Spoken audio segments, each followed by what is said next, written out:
कारण संभव हो सकते हैं, उन कारणों में जो सबसे प्रकृष्ट कारण है, जो सबसे अवश्यंभावी कारण है, उसी सातिशय कारण को, उसी प्रकृष्ट कारण को कारण कहते हैं। जैसे घड़ा बनाना है, अब घड़ा बनाने के लिए मिट्टी भी चाहिए, कुम्हार चाक घुमाता है तो वो चाक मतलब चक्र पहिया भी चाहिए, और जिस डंडे से पहिए को घुमाते हैं वो दंड भी चाहिए। इन सब में जो सर्वाधिक प्रकृष्ट कारण है, सर्वाधिक प्रकृष्ट जो कारण है वो है दंड, इसलिए लिखा है दंडेन घटन। अब जरूरी नहीं है कि किसी वस्तु का कारण एक ही हो। घड़ा बनाने के लिए मिट्टी की भी जरूरत है, चक्र की भी जरूरत है, डंडे की भी जरूरत है, मिट्टी लाने के लिए कोई पशु भी चाहिए, कुम्हार भी चाहिए घड़ा बनाने के लिए, पानी भी चाहिए, बहुत सारे कारण होते हैं, बहुत सारी चीजें हैं जो उसके लिए आवश्यक है।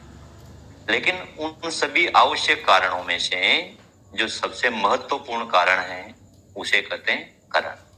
तो करण शब्द का क्या अर्थ है? आंसर होगा साधकतम, अर्थात सातिशय कारण या प्रकृष्ट कारण को करण कहते हैं। अब ये तो समझाना है, आंसर तो वहां एक वाक्य में देना है। तो साधकतमम करणम, ये जो लक्षण दिया है इसमें साधकतम पद का क्या अर्थ है? आंसर होगा कि किसी कार्य की उत्पत्ति में जितने भी कारण होते हैं उन कारणों में से जो सर्वाधिक महत्वपूर्ण कारण होता है उसी को करण कहते हैं। इसलिए करण की परिभाषा में कहा है सातिशयम कारणम करणम या प्रकृष्टम कारणम करणम। बस ये सेंटेंस हमें वहां पर बोलना है। अब ये तो चलो हो गया कि करण का लक्षण क्या है।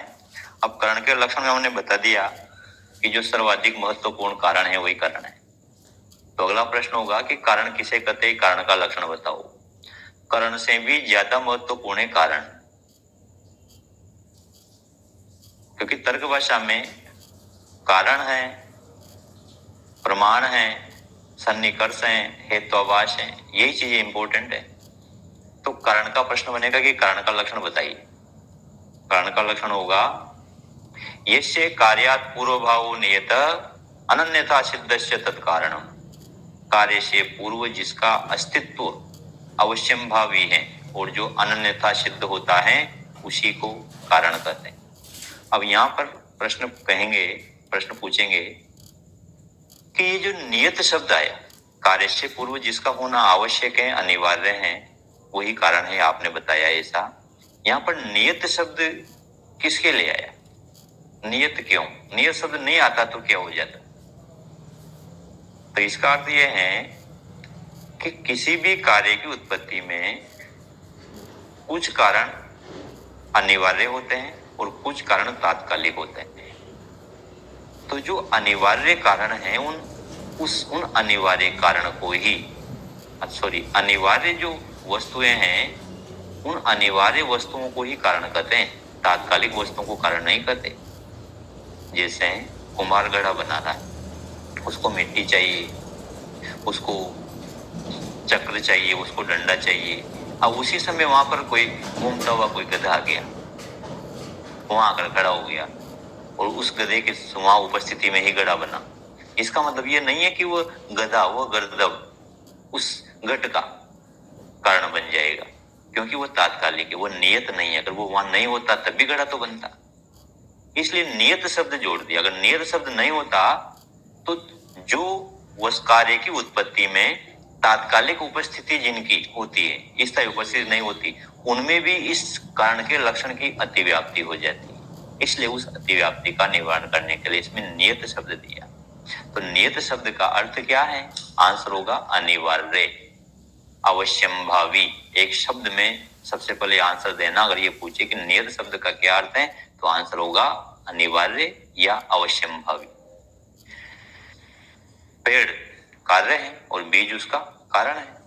तो वृक्ष की उत्पत्ति से पहले बीज का होना अनिवार्य है, उसके बिना काम चलेगा ही नहीं। तो बीज वृक्ष का कारण है। मिट्टी के बिना बीज उगेगा नहीं, तो मिट्टी उस वृक्ष का कारण है। अब इन कारणों में जो सबसे महत्वपूर्ण कारण है उसे करण कहते हैं। जैसे मिट्टी भी चाहिए, पानी भी चाहिए, खनिज लवण भी चाहिए, बीज भी चाहिए पेड़ को। लेकिन इन सब में जो सातिशय प्रकृष्ट कारण है, सर्वाधिक महत्वपूर्ण कारण है, वो बीज है। इसलिए बीज को और उसका करण कहते हैं। तो नियत शब्द किसके लिए आया? तात्कालिक कारणों में अतिव्याप्ति को रोकने के लिए। अब इसमें एक शब्द है अनन्यथा सिद्ध। इस लक्षण में थोड़ा सा कठिन है, ये समझाना कठिन है इस चीज को। और आप उसको वहां समझाओगे एक्सपर्ट्स को तो और कठिन पड़ेगा। इसलिए समझाते मैं अच्छी तरह से आपको कोशिश कर रहा हूं इसको क्लियर करने की। लेकिन आंसर तो एक वाक्य में देंगे, वहां पर तो इतनी देर बोल नहीं सकते ना। तो पहले क्लियर कर रहा हूँ, फिर लास्ट में आपको यही बता रहा हूँ कि एक सेंटेंस में हमें करना क्या है, बोलना क्या है, उसका उत्तर कैसे देना। अनन्यथा सिद्ध क्या होता है? इसका सिंपल सा उत्तर है कि कार्य से पूर्व, किसी भी कार्य से पूर्व जिसका होना अनिवार्य है, जिसका होना अनिवार्य है, उसके अलावा जितनी भी वस्तुएं होती हैं सब अन्यथा सिद्ध हैं। और जो अन्यथा सिद्ध नहीं है वही अनन्यथा सिद्ध है। जैसे घड़ी की उत्पत्ति के लिए मिट्टी, चक्र, डंडा, इनका होना नियत है। इनके अलावा जितनी भी वस्तुएं हैं वो निश्चित नहीं है, वो अनिवार्य नहीं है, तो वो सब अन्यथा सिद्ध हैं। चाहे गधा हो, सुअर हो, कुछ भी हो, कुमार हो, कोई भी बड़ा और भी बना सकता है। तो वो सारी वस्तुएं अन्यथा सिद्ध हैं। और जो अन्यथा सिद्ध नहीं है अर्थात जो अनिवार्य है वो सब अनन्यता सिद्ध है। आचार्य विश्वनाथ ने अनन्यता सिद्ध का एक लक्षण दिया है। हम वहां पर ये लक्षण बता सकते हैं, उनको निश्चित रूप से बताना चाहिए प्रमाण के रूप में, क्योंकि चूंकि इसे समझना कठिन है तो आप लक्षण के साथ समझाओगे तो और वजन आएगा उसमें। पूछेंगे कि अनन्यता सिद्ध को, अनन्यता सिद्ध इस शब्द को स्पष्ट कीजिए, इसका क्या अर्थ है?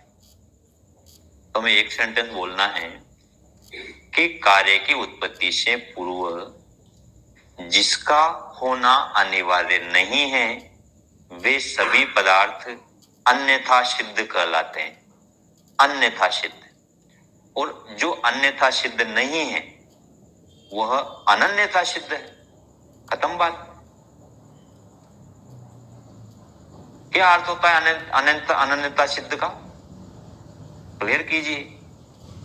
ये सेंटेंस बोलना है कि कार्य की उत्पत्ति से पूर्व जिन जिन वस्तुओं की अनिवार्यता नहीं होती वे सब अन्यथा सिद्ध कहलाते हैं। और जिनकी अनिवार्यता होती है वे अनन्यथा सिद्ध कहलाते हैं।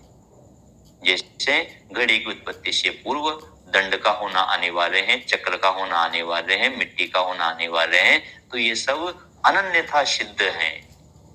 इसीलिए इनको कारण कहते हैं। और ये कहेंगे, ये वाक्य बोल करके कि आचार्य विश्वनाथ ने अनन्यथा सिद्ध की परिभाषा इस प्रकार दी है। अब क्या परिभाषा दी है आचार्य विश्वनाथ ने, देखते हैं। उन्होंने देखो अनन्यता सिद्ध की परिभाषा दी है, अतिरिक्तम,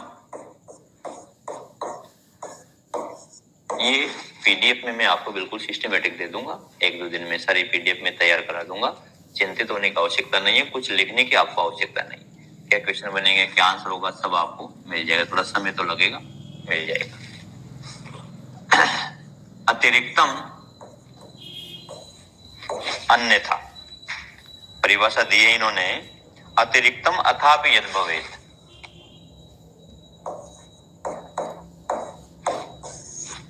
अतिरिक्तम अथापि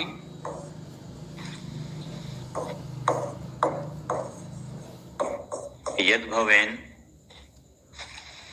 अतिरिक्तम यथापि यद भवेन नियत पूर्व भाविना,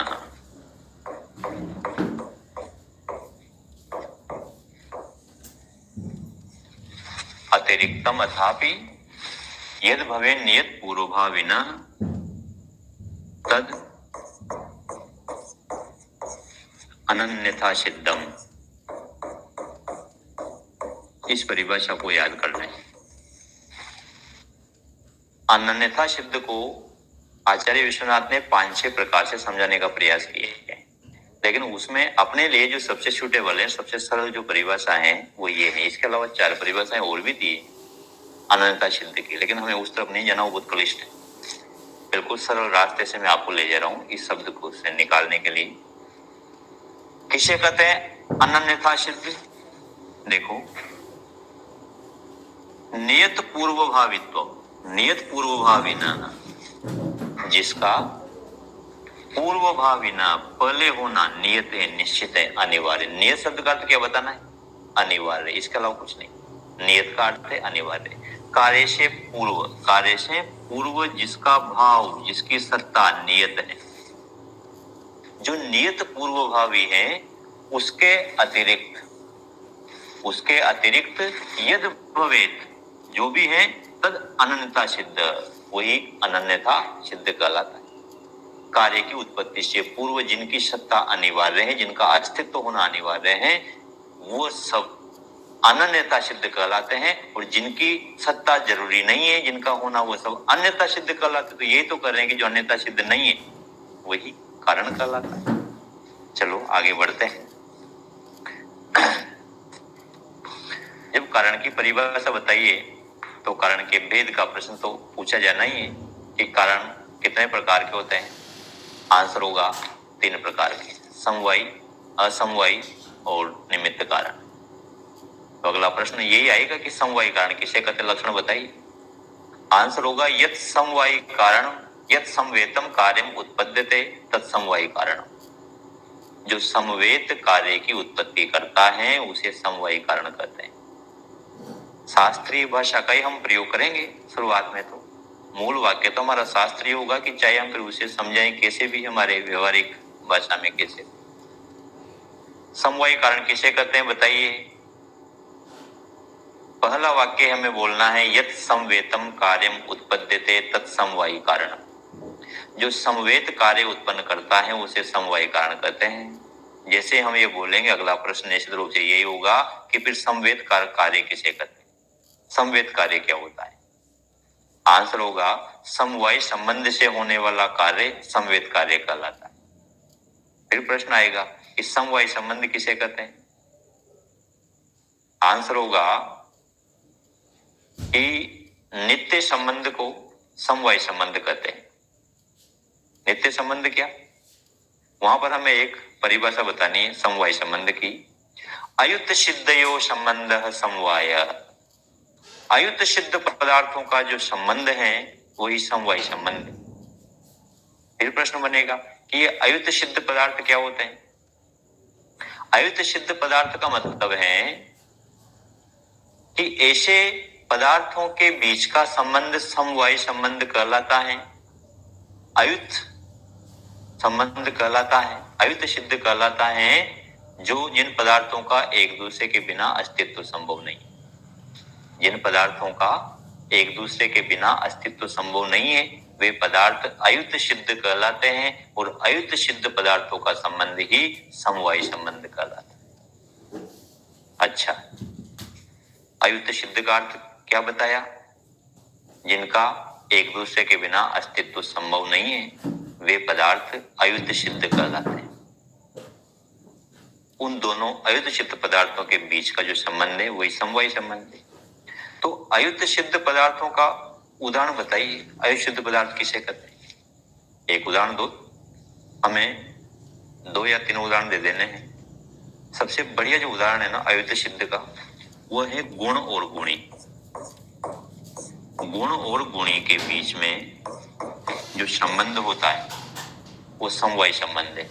ये दोनों पदार्थ अयुत सिद्ध हैं। अयुत सिद्ध क्यों है, क्योंकि ये दोनों नित्य संबंध से जुड़े हुए हैं, क्योंकि ये दोनों समवायी संबंध से जुड़े हुए हैं, इसलिए ये दोनों पदार्थ अयुत सिद्ध है।